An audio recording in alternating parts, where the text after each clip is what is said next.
Morning all, welcome to the Bath Life Business Surgery with Interaction. I hope this finds you at least reasonably in good cheer. Dull day, but time for some bright thinking, eh? That's the idea of it. My name is Greg and welcome to our latest Bath Life Business Surgery with Interaction on workplace thinking, new thinking, relating to strategy, culture, rationale, why companies should consider their workplaces as part of their strategy and business planning, how these times have changed the way that many people think of their workplaces irrevocably, and what companies should be thinking about as a result. We'll also be touching on new thinking for cityscapes, of cities as destinations rather than just thoroughfares, streets as shared spaces. In this series of business surgeries, we're trying to help businesses and employees all in these chop-changing times with practical advice and valuable insights we can all do with help and interpretation of how we might operate our businesses. This should help you as senior managers and owners of businesses with practical insights from experts in their fields. Always, they're free, which is always good. Please talk to us if you've got a business service which is relevant or of interest, you think, to our readership. This webinar will shortly be available to watch and share on our Bath Life YouTube channel, and we're live tweeting it from Bath Life as usual. Meanwhile, some parish notices. Please look out for our next Bath Life Business Surgery with Motus Druitt, Monday, November 2nd, all aspects related to employment as the furlough scheme ends and a new era begins, and with it various new strictures and approaches, both legally but also operationally for businesses. Nominations for the Bath Property Awards are open right now in capital letters. If you're active anywhere in the property sector, finance, law, developer, build, architect, agent, resi, commercial, deal maker, please do come forward. We'll be making a big announcement about the bold new vision for the Bath Property Awards next week, and there will also be news of the Bath Life Awards. Bit of a clue, they won't be held in February as usual next year. Both awards are superb channels, it says here. I'm going to shoehorn in a bit of a sales point, to promote your company as part of redeveloping your business pipeline in 2021. We all need help amplifying our brands, drumming up sales, and publicly supporting the businesses of Bath. Last up, talking of support, thanks to so many of you who've been so incredibly supportive towards Bath Life. We're completely back in the swing of fortnightly publishing and absolutely delighted to be celebrating the joys of this city once more, issue in and issue out. Next one is out this Friday. Good luck to us all in Bath and elsewhere. Right, Interaction. Let's bring forward, we'll be hearing from Interaction on two speakers. Let's bring forward Dieter Wood and Deborah Wilder. I'll be interviewing them on your behalf and taking questions throughout. So do pop your questions through as soon as. If Dieter and Deborah could step forward, unmute and become live, at least in a video sense, that would be good. I just love the frisson of the pause there. I was thinking, oh gosh, you know, I'd have to do just audio or just me, it would be awful. Briefly to introduce each to all of you, Dieter is the expert in understanding the impact of design and space on culture and organizations, responsible for understanding clients' visions and translating them into workspaces. Over 20 years experience in this sector, wide variety, commercial, leisure industries, projects, spans project and site management, workspace consultancy and business development. Deborah is head of workplace research and strategy. She leads Interaction's consultancy proposition focusing on people-centric workplaces, highly analytical approach, quantitative and qualitative work, supporting data-driven recommendations, impacting on employee retention, creativity and well-being. And Deborah rejoices, maybe it's me that thinks it's the word rejoices, and in the term of being a pracademic, which is a lovely word, which is probably a first for us on the Bath Life Business Club, blending an academic disposition with a practical, effective and long-term approach. She has an MSc in health psychology to boot, if that's what one does with a health psychology degree. Right, let's start with Interaction as a business and then we'll move out to how you operate subsequently. So how has trading for you been in these times? Good morning, Greg. Thank you for the introduction. Well, it's definitely been interesting times. I mean, we are evangelical about the power of the office and the workplace, and we always have been. And actually, what COVID has done is really raised that question. And so, as a business, what it's done is suddenly meant we got a lot of incoming questions to us about what does the workplace mean, what's the benefit, do I need one? What size do I need? And so we've become a little bit more of a kind of dinner table conversation, I would say, than perhaps we were before. And so there's a lot of interest in what we do, which has been great. So that's created lots of conversations, it's created lots of work, it's created lots of consultancy stuff. But of course, any property decision often is quite a long-term decision. It's quite a big financial decision, and doesn't matter whether you're a small business or a big business, it's proportionately quite a big thing to do. And people want to have the right knowledge to make those decisions, and they are cautious in times of recession or slowdown of the economy, and therefore, that has created some challenges for us. So on one side, we're very, very busy in terms of consultancy, on some of the construction and fit out side of our business. Things have slowed down a little bit, not entirely, but there has been some challenges that I'm sure every business that is either watching this or is part of your community is feeling. So the risk of being a bit boneheadedly simplistic, much thinking, less doing.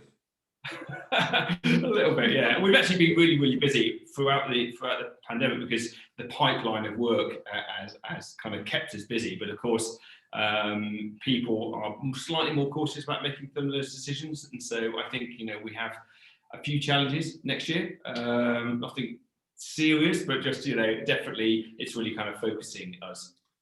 Yeah, and I think for you and for many businesses, it's always a balance from a client point of view. How much is just simply get on with it, because come what may, however long whatever this is going to last, we've all got to do business. We've all got to promote our brands, all got to get out there and so on. But at the same time, there is a degree of caution. But I think that my own take is that we're on a sort of a curve which is about to come through the other side, such that people are saying, you know what, we have just got to get on with it. And quite what that means for your business and others, we don't know.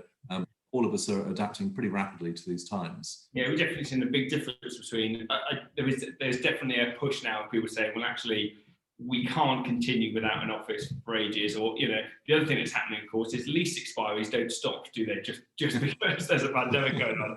And some landlords have been flexible, some have been pretty bullish, and are becoming less flexible and more bullish as time goes on, and they want decisions made. And so people still need to do something, don't they? So and actually there is much more focus on that decision, getting it right.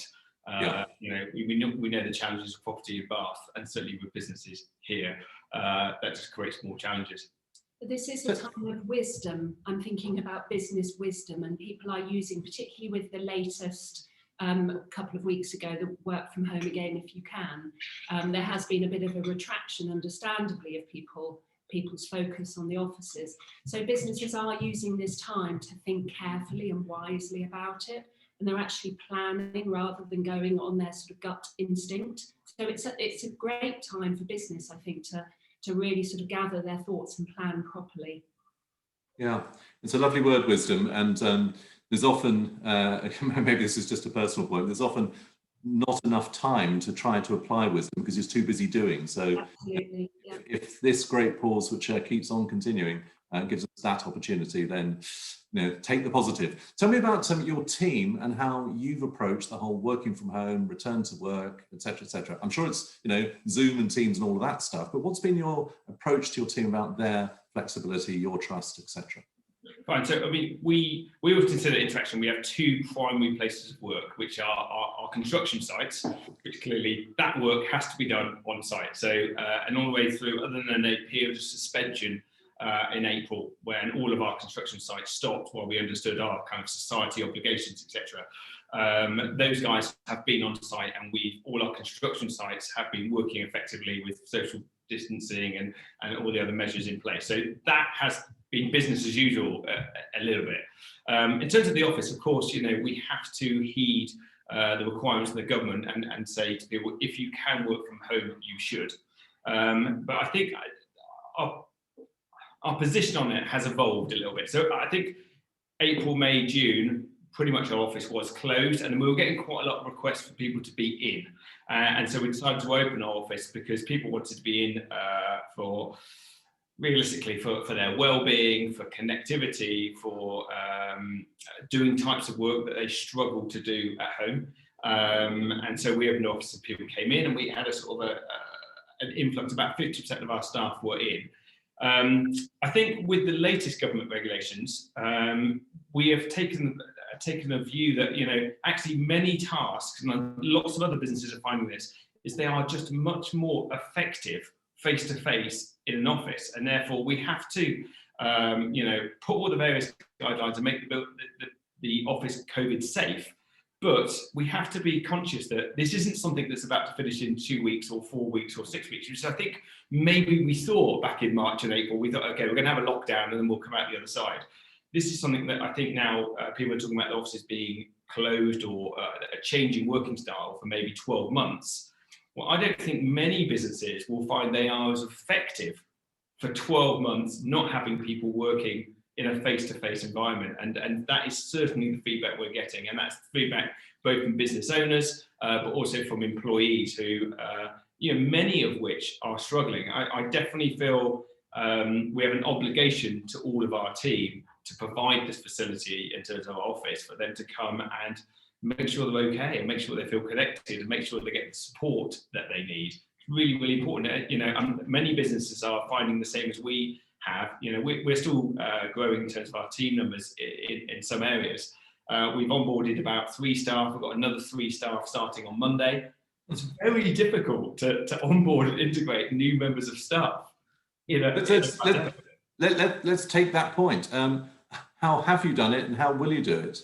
Okay, so I mean, like anything, I think culture often is built on shared experiences. So I think you have to create those experiences, and you have to be a bit more deliberate about them when you're creating them. So, you know, when we've onboarded people here, we are making a point of saying, look, go out for lunch with these people, get engaged, go to this site and go and do that, come and have these meetings. Whereas I think there was always previously more reliant on a little bit of osmosis of culture, because people would be in the office and there would be lots of conversation going on. But when people are working from home primarily, information doesn't drift between people quite the same way. It's very linear in the way it's communicated from the top and down through teams. And that kind of side information and understanding what a whole business does is much more of a challenge. So you have to create that artificially in some way by creating experiences.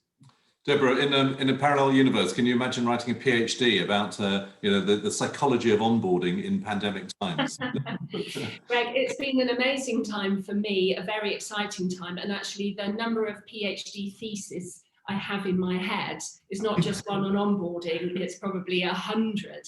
It's been such a fascinating time for us and such a period of change. Deep thinking time.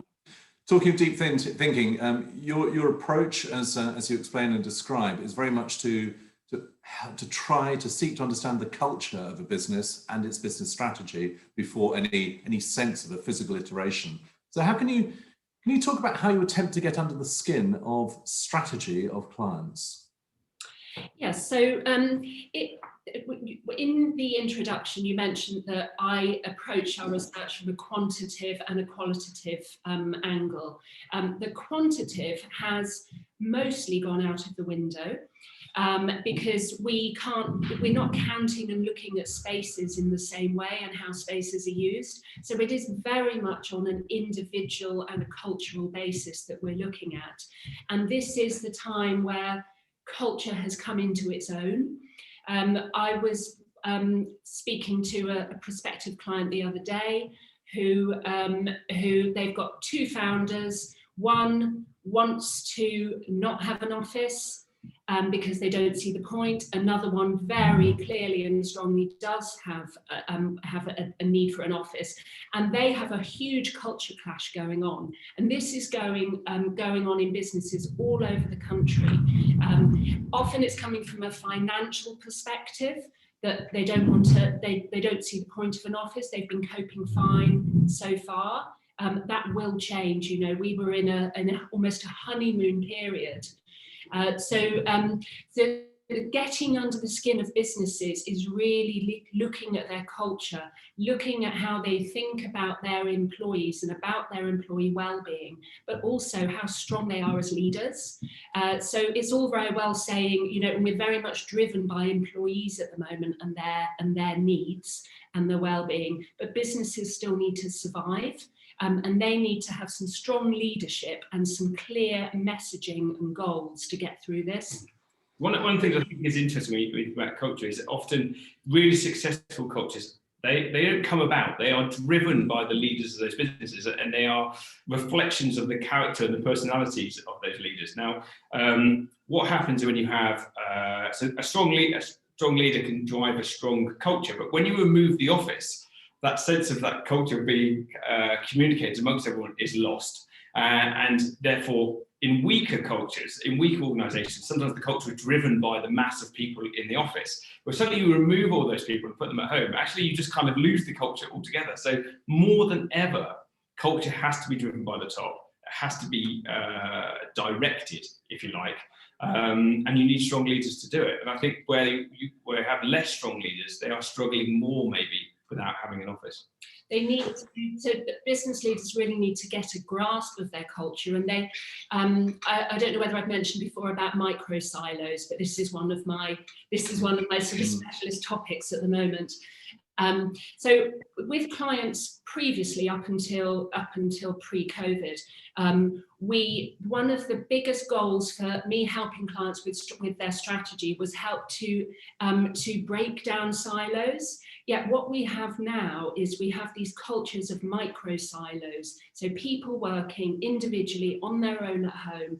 The connection between other members of staff or colleagues or team members is not as strong. Yes, they've got Microsoft Teams and Zoom and whatever else, but they don't have that sort of natural bonding and sort of a sense of belonging that they had before. So the culture bit is very, very strong, and without an office, it doesn't have that brand and identity. So everybody's working at home in their own space with their own identity, and that sense of belonging is waning. Can I come back to the business point that you touched on with the clients, one of whom wished strongly to have an office or workplace area, and the other one didn't.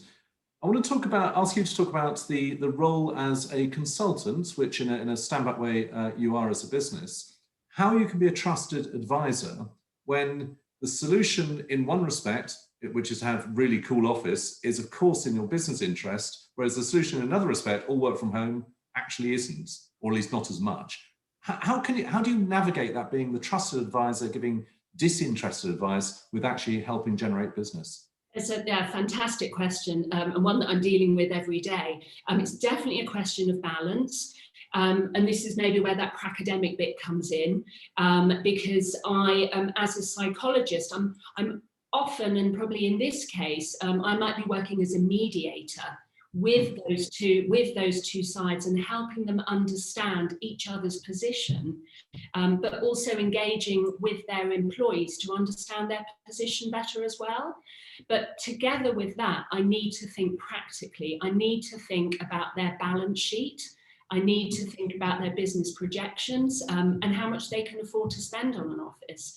And for some businesses, they may have been on a growth projection, and that might be scaled back a little bit now, and they would still keep an office, but we would look at their working patterns of their staff, how much time they might be working from home going forward, and the proportion of time they might be in the office, and then we do calculations. So this is where the numbers come in.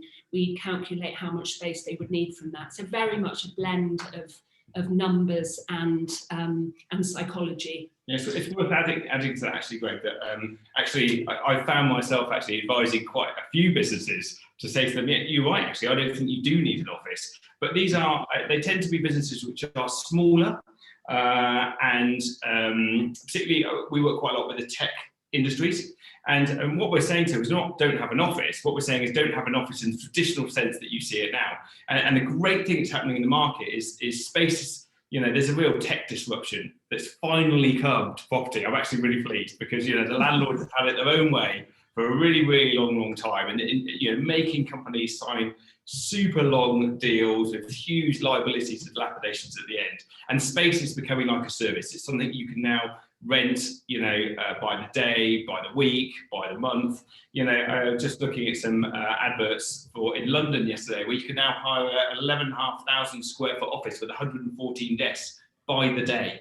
And so one of the things where, particularly some of the smaller tech companies that we're advising, we are looking at solutions for them where they work for, they have an office for 2 days a week. And what we don't want is a city, particularly somewhere like Bath, which is full of empty offices. What we want is them to be maximised. If you have an office which is only used for 16 hours a week and it sits there for 144 hours a week, mostly empty, that's terrible for the city. So, what we'd like to see is getting really good use of those. So some of the models that we're talking to some of our flexi service, managed lease providers, is they're creating solutions where a particular business might rent an office on Monday and Tuesday, another office rents it on Wednesday and Thursday, and another company rents it on Friday. Probably, the ones with the least amount of money are going to rent it on a Friday, and the ones with the most are going to rent it on Monday and Tuesday. Or they might rent an office for 4 days a month. And actually, then they have all of their staff working all over the place everywhere else, because you will create that shared experience. It's still using an office. It's still having a place to belong and align your brand around. But I think having no office at all is we're probably not advising. But that's because I really strongly feel that we have a purpose here to protect businesses from themselves and employees from themselves. I think, if you ask an employee, is it good for you to work at home? They're probably going to say yes, because that's convenient. But actually, I'm not sure they always know what's good for them. And we're seeing that in terms of real struggles with mental health. If somebody is quite an introvert and they don't like going out very much, and he says, would you like to go to this party? And they go, no, not really. But actually, you might make them go to a party, and they actually might really enjoy it. It's good for them.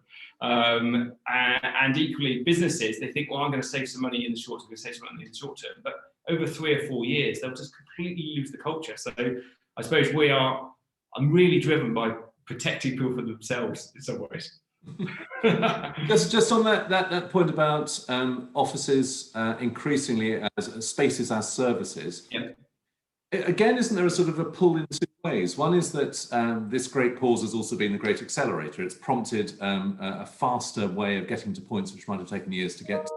But at the same time, the idea of essentially sharing a space, a workspace, what you have on Monday, someone has on Tuesday, is that much more difficult because of COVID and physical safety and health, rather, perhaps. I'm assuming we're not quite at that juncture just yet. No one is renting offices per day in that respect, but you're saying it is coming. How do you marry that health concern with the operational nature of part working? Right, well, that space as a service proposition is definitely already here. Unfortunately, Bath is probably a little bit behind that curve, but it's very much coming. They are right now. It's all about having to do those deep cleans of those environments and making sure that it's set up correctly to be COVID safe. But we are looking at what is the long-term proposition for a business to be successful over the next 5, 10, 15 years. And I think we have to believe that COVID will become less of an issue for our society, hopefully sooner rather than not, in the next 12 months or something like that. So we're talking about long-term decisions here. The service office sector is really, really growing. It's now the biggest occupier in London, that kind of managed lease. And definitely renting somewhere for a day is possible. I think it's a really, really good idea for lots of businesses. I think it will kind of create some structure around people just working from home all the time. I think if you are with all your colleagues 1 day, 2 day a week, 3 days a month, whatever it is, that structure has got to be good for businesses. And I think increasingly, particularly since the last work from home instruction, so I'm thinking about one particular client who has offices over the UK, and they have their teams dispersed over the UK as well. Now they have started coming together for meetings, so they are totally zoomed out. And they have already, even despite the restrictions, and obviously with safety in mind, they are travelling down, staying in a hotel, meeting all together, because they actually need to. They're just not effective anymore to the same level. So that is still happening, but people are using spaces wherever they can find them. So the demand is there. Yeah. I think, yeah, it's interesting, certainly even in Bath, I know that there are people looking at all types of buildings to create these office spaces that you could rent, space as a service, from pubs, which have some, a lot of them have rooms on the upper floors, which can be really good office spaces, and you can go in there and a business of 6, 8, 10 people can work there for the day and pop down for lunch and coffees. It's called hop desking. Have you heard of that, Greg? That's brilliant. I like that one. There's lots of underutilized retail space. Unfortunately, in places like Bath, but definitely in other cities. And these spaces are great potential offices. They're right there. Nobody really wants to go and sit on a business park. They want to be in the city. They want to be able to pop out and get a nice coffee and some nice lunch. And we've got fantastic provision to bring that to happen. It's interesting. It will be, if I think particularly about Bath, you would think somewhere like Bath could become really successful out of this, because if you're only going to have an office for 3 days a month or 2 days a week, whatever it is, you want to do it somewhere nice that people actually want to go to, and you can go and stay in a nice hotel, and you can go out for a nice dinner. Bath's a great place for that. I'm just really, really pleased. So if you do something less, you want to do it better, if that makes sense. So if we talk very much about employees have to have a greater sense of their own autonomy, and they can make a decision of whether they want to come to the office or not now. Well, if you make it their choice, you've got to really, really make it a destination. You've got to make it somewhere which is fantastic to go to, where it's a great space, where you can work well, you can get great coffee, you feel welcome, you feel part of a team. Going from your own desk at home to an office to sit and do emails and not talk to anyone, that's completely pointless, right? So, that's not what we're talking about. There's, in some respects, arts organisations, perhaps slightly unexpectedly, are ahead of this curve. If you think of all those years back, the V&A caused great stink when their marketing campaign was Ace Caf with a museum attached, and there was the other use. And arts organisations are very good at that, of having that sort of social space, that places people can go and so on, the permeability. The Holborn has that, for example, here in Bath. Theatre Royal does to some extent as well.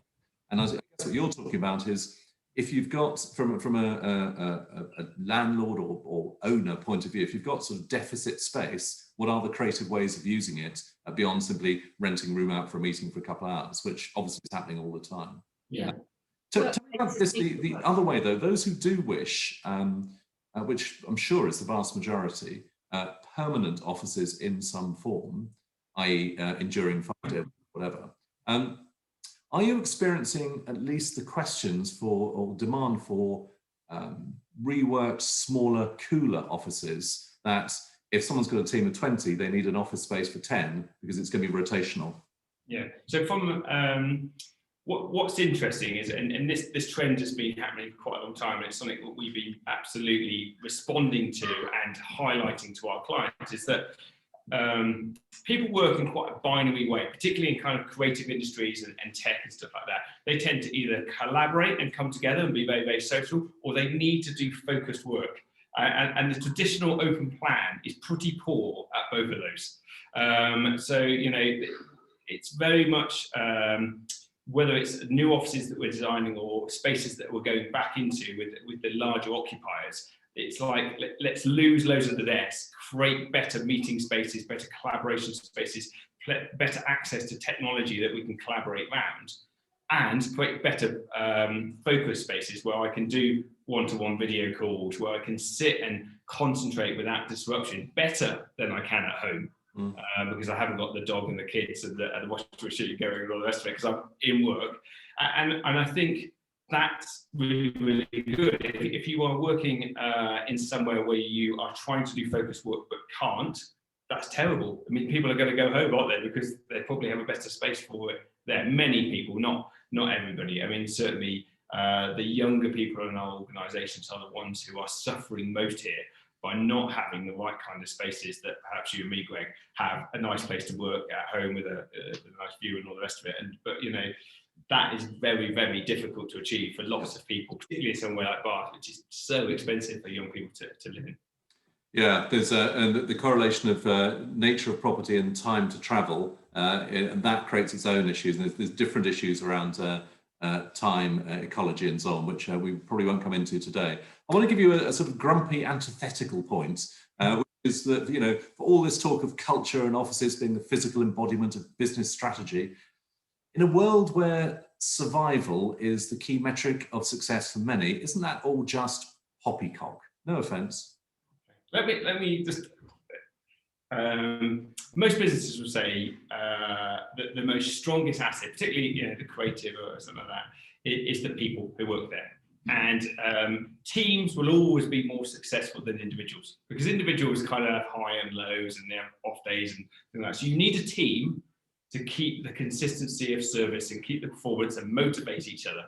And the strength of that team is really, really critical to how well it performs and how successful it is. Now, if you think about surviving, you're right, we've got this honeymoon period that Deborah described earlier, where you have bonded teams because they've been working together, they've gone working from home, we all have a shared challenge, but we're seeing lots of our clients are struggling with that now. Now, if you think about a business in longer term, I think the average attrition rate for a typical business is about 17%, so somewhere between 12 and 20%, depending on where you read, of the yearly attrition of staff.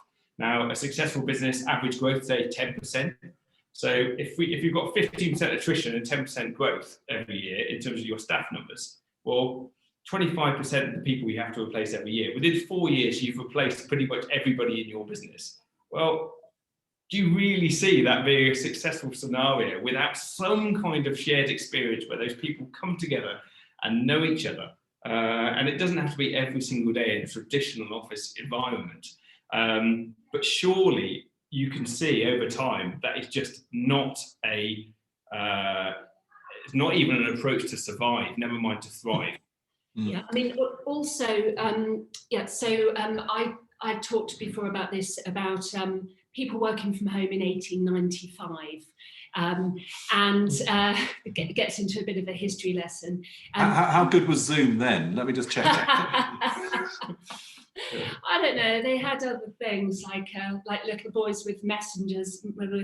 But in 1899, there was an act passed in the House of Commons which allowed inspectors to go into people's homes and check their working conditions, and that's because the majority of people in the UK worked from home in cottage industries. They were working at home on their own. They were becoming socially isolated. They were lacking in motivation, and that led to the birth of what became the office, but that led to the birth of the factory. It brought people together, working together with a shared common goal. And that transformed industry in the UK and obviously in the wider world.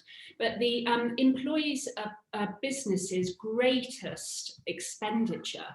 So why would you spend that much money, invest that much money on your people, and then have them working by themselves at home, not connecting in the same way, not learning or sharing knowledge, not working together as a team and being creative in the same way? To your point, Dieter, about the power of teams is a lovely, I think it's an African proverb about, if you want to go fast, go alone. If you want to go further, go together. Really, really great. I'll take that. Yeah. I may have just invented that. I don't know. No, it's not. It's quite a powerful realization that it's a collectivist approach. That it needs leadership. Of course, it needs drive or whatever, or vision. Teams work better. One thing that I think is a really important point just to bring in there, because depending on what it's industry in, but I know Bath is very strongly around creative industries, and tech industries, and things like that, and professional services, etc. Typically, in somewhere like Bath or Bristol, for a business of about 20 people upwards, the overall cost of property compared to your staff is about, when you add in rent, rates, service charge, depreciation of fit outs, and all this, tends to sit between about 4 and 8% of your total overhead. Okay, so I often, because it's very difficult sometimes. I know Deborah loves the analytics and the numbers and all the rest of it, but sometimes very, very difficult to quantify. And so I say to people, look, do you believe having the right office space and bringing people together and working together under a single roof with a shared purpose under a brand could make 4 or 5% difference to your output. And I think people just naturally think, yeah, I think it probably could. But that's realistically the cost we're talking about. I know we all get focused on how expensive rent is, and it is, and it's a challenge. But compared to staff salaries, it really isn't a huge number. And I think you have to put it into perspective. How much you're really saving letting everybody work from home, particularly if you have to start providing chairs for everybody and screens and all those sort of things. It's not, the saving isn't quite as big as maybe people think. And that's an important point about so employers, and I'm sure we all know this, but sometimes it is forgotten that employers have the same obligation and responsibility for their staff working from home as they do in the office, and that is sometimes that out of sight, out of mind comes into play. I think that latter point is going to become much more important as we are all acclimatizing to it. And your former point, Dieter, I suspect I'm not the only business leader who's written down, we should do our analysis. How much does our property cost as a proportion? Because that's an extremely powerful point. If it's anything like 4 to 8%, can you, in terms of the leverage effect of getting property which works better for people, the benefit it can have to all our businesses could be pretty profound. I want to talk a little bit more about this workplace culture point. In fact, no, I'm going to bring in a question from Annie Kelly. We're talking about recent onboarders. Annie's just joined us as head of partnerships at Media Clash for Bath and for Cardiff. And she's asked, the first is a challenge for bosses. First question she has, there's a couple. How can you preserve and boost employee happiness and innovation when teams are now all rarely in the office together? You've touched on that, but let's go into that both happiness and innovation point, accepting that we can't come together. What should we be doing as team leaders and so on? Yeah, as team leaders, there's for most people, they're having to learn a new way of leading, which is called virtual leadership. I don't know whether you've heard of that, Greg, but that's actually something that's been around for a while, from the beginning of remote teams working. But that really needs to come into play a lot more. Is how to be available for your staff, and how to be visible as well when you're invisible. But people do need to work harder. And with the onboarding, we've used Zoom a lot. People need to then also check in with people. They need to book in a little coffee break or whatever. But people do need to work harder to include people in that business. And I think unlike the first lockdown where we couldn't go to a coffee shop or whatever, we need to encourage people to do that, to build in some face-to-face time at some point, whether it's once a week or whatever. There are lots of things that leaders can do, but they need to take on a different mindset. Sort of behave in a different way. So have a look at virtual leadership. There's quite a lot of interesting stuff on there on the internet. That sounds like a very good steer. I'll give you just one slightly practical point the other way, which we've sort of touched on. It's the nature of many Bath businesses that many of their employees actually have 20, 30, 45-minute commutes. And the idea of just popping in for a coffee or whatever it's trying. I'm not pushing back on that. It's just find ways to work around the practice. Yeah, I mean, with the slightly bigger businesses, you might find that a couple of employees live sort of fairly close together. So they might not live close to the office, but they might live sort of 5 miles away from each other, and they could get together then. The value of that face-to-face interaction is really high, even if it's once every couple of weeks or whatever, and it's just for an hour. I think it's a useful point, this thing about commuting, because it's a conversation that we have had a lot with our clients and other people in the kind of business community.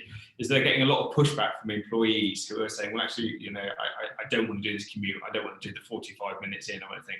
And you have to have empathy with that approach. But he said, we all used to travel for an hour to go to a meeting with someone for a coffee, or to go to, and I think somehow we've kind of stepped back from that, and are convincing ourselves we're slightly more productive by just having more meetings back to back on Zoom. I would push back against that. So one saying, well, that's what we used to do anyway. A lot of people have signed up for jobs where they had that commute, and they might have been doing it for years. And actually, there's a sense that you do need to be strong and say, well, no, this is really, really important for the business. One of the questions which is really, really good to ask employees is, I think a lot of businesses have asked employees, do you think you're more productive working from home? Well, of course, they're going to say yes. And they've asked their employees, is it better for you to work from home? I think they're going to say yes. But when you ask the question, do you think it's good for the business that everybody is working from home? You get a much more mixed answer, because a lot of people realise that it probably isn't good for the business or isn't good for your clients or whatever it is. And I think you need to rely on people having to do something for the benefit of the business and the benefit of their colleagues. And I don't think it's very much to ask for someone to jump on the train for an hour, or if that's what they used to do all the time anyway. I agree. It's now is not the time to be tentative. You've got to be clear. They're born of evidential insight, I guess. We'll be bringing in Natasha Watson from Bureau Happold shortly. This is in the context, Deborah, you just mentioned about virtual leadership, and Natasha's got a really interesting question, which I won't steal the thunder of, but to phrase it, I don't need to do that at all. Here we go. Natasha, you with us? I am. Hello. Oh, there we go. I didn't realise that my my camera was much lower. Good morning to you. Morning. Thank you so much so far for your conversations. It's been really interesting. I think you have touched on it. It's finding the right balance between the clear rules that employers and employees can trust and rely and plan on, but then also having the flexibility that we need as employers and employees. Is really difficult, obviously. I work as a structural engineer. I'm not in management, I'm not in leadership, but I was wondering if there are a few key areas or questions or things like that I can pose to management or leadership so that we, work together and we find that right balance. What kind of questions are you thinking? Well, it's things like, from a recent call that I had, the guys in our Copenhagen office, some of them were already returning to the office and some of them were still working from home. So there was a lot of sort of connection in that, that tacit, understanding how people work together from the guys in the office. They were much more of a team. And then but you still had to have all your calls on Teams or appropriate Zoom, etc. And so the people who were still working from home felt even more disconnected.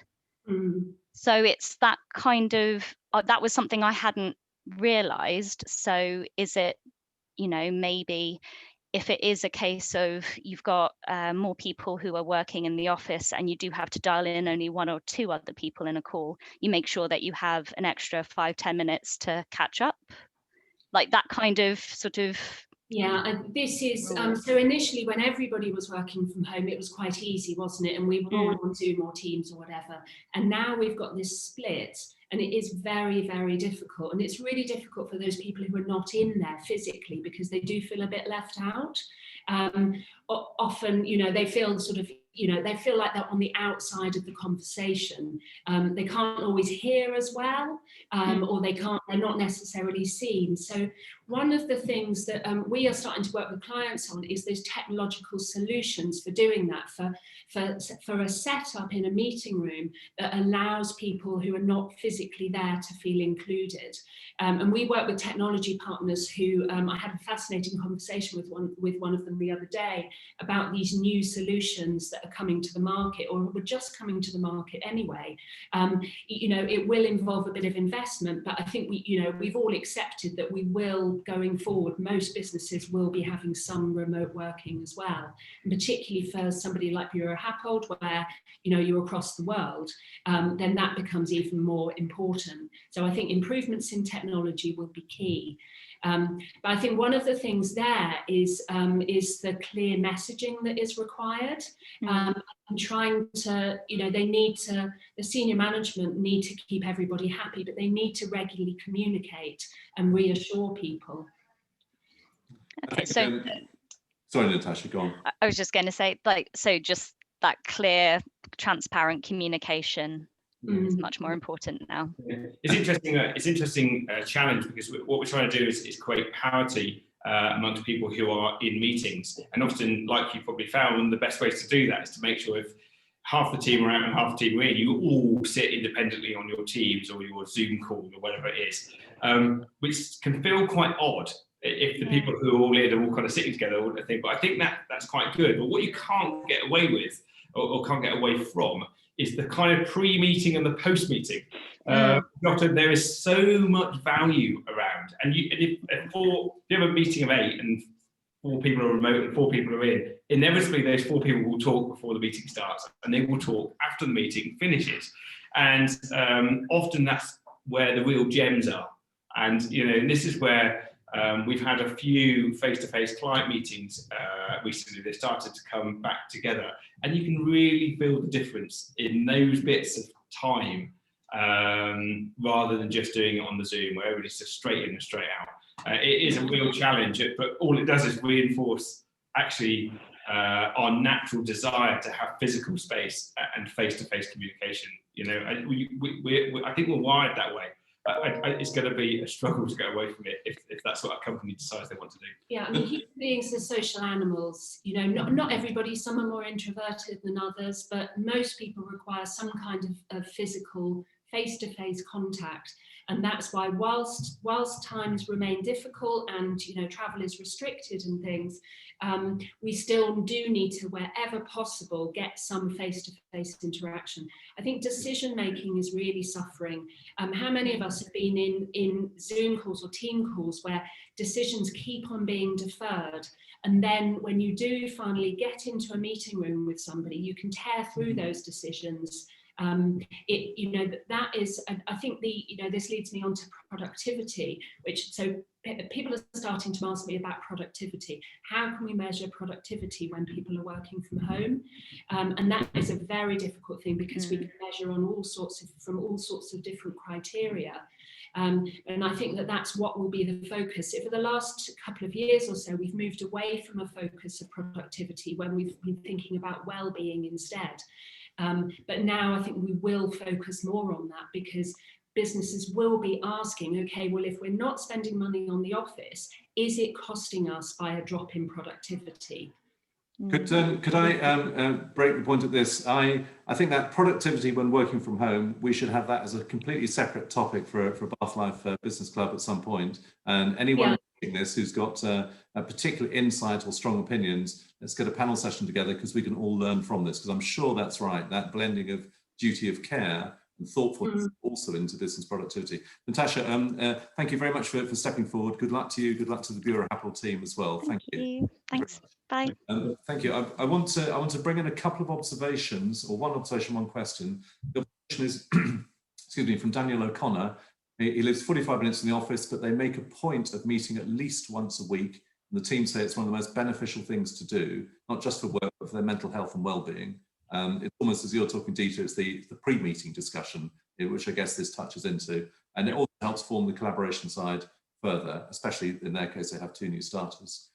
But the question is from Carl from Seoul Spa. It's a business point, or at least a financial point.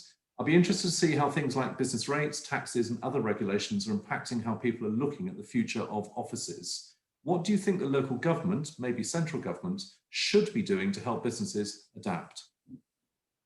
That's an interesting point, isn't it? I think at the moment we're not quite sure what the impact is.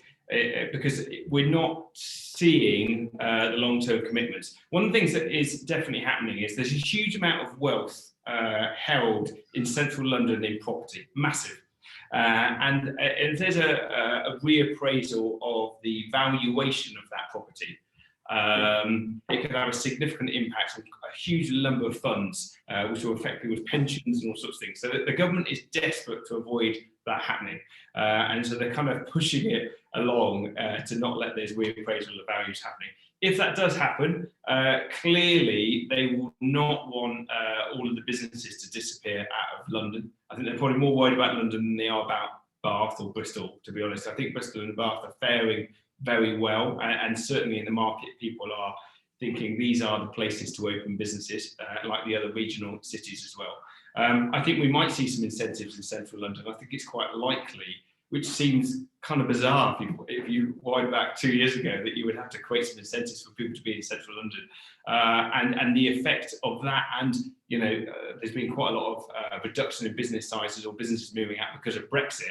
It really is creating, in some ways, a little bit of a perfect storm for the central London property market. So we will see what happens. Yeah. Okay, I want to move on to a more conceptual area, which Joe Wren of Digital Wonder Lab has brought up. It's a question along these lines. Maybe this is a time to start to use places which suit what you actually need in business, which of course changes depending on what you're doing. So she's saying cafes, restaurants, pods, meeting rooms. This could be the repurposing of some buildings and businesses to help facilitate that outcome. Deborah, I think this touches into your RAD lab thinking. Yes, yeah, absolutely. So at Interaction at the beginning of the year, we launched a new initiative. It's called RAD Lab, but it's a coming together of research and design. And we use that to deliver purposeful, meaningful designs. And we got together, we started in the summer, some in our research team and 2 of our lead designers. And we started to think about the future of work. And that wasn't just the future of work in isolation, but it was as part of wider society, as part of the communities that we live and work in, and thinking about the environment and urban planning. And we started thinking about, it was from walking down Milson Street actually, and unfortunately seeing quite a few closed shops there. And we started thinking about the repurposing of the high street. And this led to a story evolving of a pop-up office, which would be space as a service. And that would be an office that people could rent out for a week or a month or a couple of days or whatever. It would have accommodation upstairs. So people who are working in remote teams could come in and they could bring a team together for a fully immersive experience, so really quality time together. But the point of that on the high street would be that this space wouldn't be independent, it would be dependent on everything going on around it in the high street. So they would use local coffee shops and restaurants and the theatre and retail. And then we looked out to the high street and we looked at repurposing that. So we've had Milson Street, I know this is very localised, but it's an excellent example. We've had Milson Street pedestrianised for the last few months. So we looked at putting parklets there, which is an initiative which was started in I don't know, California, I think a few years ago, when a guy rented out a parking lot, so a car parking space, and he got a plant and he laid out some astroturf, and he used that space for a couple of hours to just relax and be amongst people.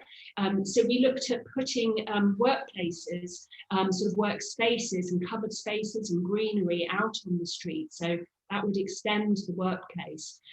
We also looked at creating co-working carriages on trains. So at the moment, if we go on the train, and this is about repurposing the commute, which everybody hates the commute now, nobody wants to do it. But actually, if we could do that commute nowhere near as often as we used to, but in a really useful space, which is calm and it's got a good Wi-Fi connection and it's got privacy, you could have a meeting there. So we're looking at all these spaces that can be used, but very much from a workplace philosophy angle of thinking about the wider environment and society. Those who are interested in this, and I think anyone, if only from the sort of topography of cities and cityscapes, it's absolutely fascinating.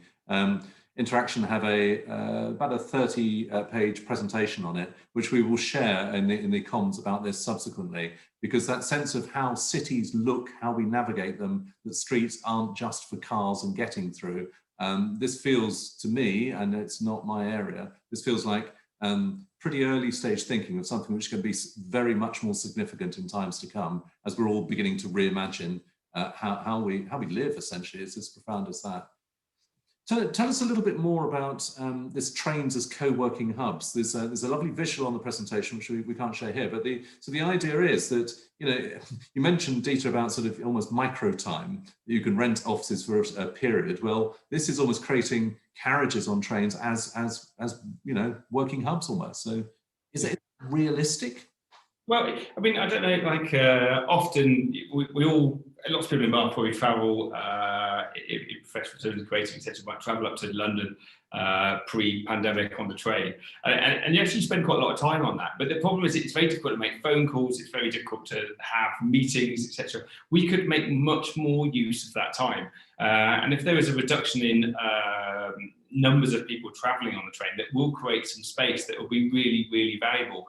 But if you're going to rent a meeting room, why not rent one on the train and spend the hour and a half between Bath or Bristol and London having that meeting, prepping for whatever you're going for? I think that sounds like a fantastic idea. You know, and why wouldn't you? I mean, you've got to sort the Wi-Fi out, and you know, maybe with 5G that's gonna sort that out. But it will make that space much better. And in terms of your temporary pop-up thing, which again arts organisations have been very good at doing, they're somehow deemed to be sufficiently apart from the normal you know, hurly-burly of business that councils will allow them to do that in premises. But in terms of that pop-up point, so we have heard back when we've run sessions with Creative Bath about using unused space or less used space. Part of the problem is insurance. You know, the fiduciary duties of tenants and landlords and all of that sort of stuff, which makes it complex to segment it into sort of micro time. Are you encountering that, and what might be, and it's a much bigger question, but are there ways that you might see of navigating through that? Yeah, well, I think what you're talking about is this traditional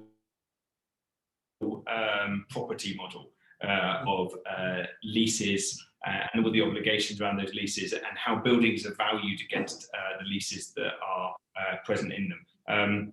When you go to space as a service, which is definitely the fastest growing way that this is happening in the UK, it changes all of that, because you have a membership to a space, you have a license to use a space, you don't have a lease to take it, so your obligations are completely different, and that flexibility will work around that. It just needs, you know, unfortunately, the financial sector still values buildings in a very traditional way, which, you know, the valuation of a building is so reliant on who the tenant is and what the lease details are, that people are struggling against that. So I'm hoping that will become more easily navigated as it becomes more the norm that people rent spaces for the day, for the week, whatever it might be, and the way that leases and freeholds are held changes. Thank you. We're nearly through our time. It's absolutely flown. I just wanted to bring in a general question in some ways from Tom Vorton of Varn, a digital creative agency in Bradford-on-Avon, I think. He's asking, and this is a way which I know you don't work like this because you always want to get deep into the brief, but he's asking, can you give a couple of ideas, maybe a piece of information, perhaps case studies for office design that is good both for employee enjoyment, but also for efficient work? Some clever top tips. Well, I'll go first on this. I think that people's conception of the office is still very much as open plan, and we haven't really designed in open plan for quite a long time. We design in broken plan, and that means that it's broken up and divided into all sorts of different areas. And some of those are for leisure. Some of them are for socialising, and some of them are for quiet focus work, some of them are for teamwork, you know, all these different work settings. So it enables people to do the kind of work at that time that, with the people that they need to. So it very much supports individual choice. And also the workplaces need to be, so because people don't have to come to the workplace as often, workplaces do need to work harder. They will need to be attractive places with really nice kitchens and dining spaces and shared spaces. So it will have to be a better quality space, but it could be, you know, like you go into a restaurant, which is really well designed, you know, it would need to be more of that, and that can be enjoyable, and spaces that actually create the opportunities for people coming together and sharing. You know, people enjoy company with each other, most of them do. Yeah, and that's, you know, at the heart of that is the whole paradox, which we're all seeking to, you know, square those circles about people coming together, the safety, the cost, the commute, the team working, and so on. Many of the things we've talked about today. We've had a flurry of late questions. I'm not going to be able to take them all, unfortunately. But there's one from Daniel O'Connor, have you, as Interaction, seen, or do you expect to benefit from larger businesses locally, possibly nationally, splitting a large office into multiple office/business spaces? Oh, good question. So we're speaking with a huge range of people who are looking at all of these kind of strategies right now. Definitely, I think what we're seeing is people will have less offices. The need for the kind of micro or lots of offices and lots of different locations, I think will go a little bit, and they'll have less offices where people will come together less frequently. But if you're going to have that office, you're going to want to have it somewhere that's really good. So this is good news for the Southwest, because it's the kind of place that people want to visit, particularly somewhere like Bath and Bristol. But having a small office in a remote location that is often empty is kind of a bit pointless, I think. So I can see people reducing footprint to an extent and reducing number of offices to an extent. But I think that's good news actually for Bath and Bristol as well. Yeah, I guess it's the point. If you're going to be based anywhere, you might as well be based somewhere really good like Bath. And Bath has many attractions, which we may be slightly sort of sheltering under the cloud about, oh my God, what's going to happen and so on. But we must all remember we are in some ways almost blessed to be able to work, live and play in. It's an extraordinary city. And if in a weird way, there's some sort of benefit of companies which otherwise would not have been based or part based in Bath and the Southwest, we'll take it. Dieter and Deborah, thank you very much to you, to the Interaction team today. I mean, it's been fascinating. This could have gone on for ages. I'd love to run a session like this in, I don't know, some months, a year or so's time, and look back and think, we're at this, it feels like a rocket in the ground point, where it could go in so many different directions, and a tiny change of emphasis takes us way over that way. These are really extraordinary and fascinating times, and we need guidance, wisdom and insight, as you've explained today. Thank you to everyone watching, and either on YouTube subsequently, but particularly those live today, and for your questions. Please do look out for our next Bath Life Business Surgery, which is on November 2nd. It's about employment, as mentioned, with Mojus Druitt. Again, if your company has a professional service from which anyone can benefit, please do step forward, because we all need help navigating here. Look out for the Bath Property and Bath Life Awards announcements, and I'm thinking particularly Interaction, how important property is to you. It's germane to all of us, property, and we're absolutely delighted to put on the Bath Property Awards, but we will explain how that's going to work next week. Please also, of course, enjoy reading the next issue of Bath Life, which is due out this Friday. It's time to go, more than time to go. This has been a Media Clash production, and this has been our latest Bath Life Business Surgery. Thank you. Thank you.